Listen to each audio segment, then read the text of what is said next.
இந்த பசிலில் next number வந்து miss ஆயிருக்கு. ஸோ அந்த மிஸ் ஆன நம்பரை எப்படி கண்டுபிடிக்கணும்னு பார்க்கலாம். ஃபஸ்ட்டு 3 வந்து டபுள் பண்ணிக்கோங்க.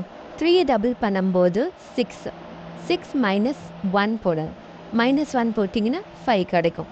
இப்போது 5 டபுள் பண்ணால் 10 10ல் 1 குறைச்சிக்கோங்க. அப்போது -1 பண்ணால் 9 தென் 9 பண்ணும்போது 9 டபுள் பண்ணால் உங்களுக்கு 18 18 மைனஸ் 1 வந்து 17. ஸோ அடுத்த நம்பர் 17 கிடச்சிருச்சு. தென் இப்போது 17 டபுள் பண்ணும்போது உங்களுக்கு 34 கிடைக்கும். -1 போடணும். அப்போது 33 கிடைக்கும்.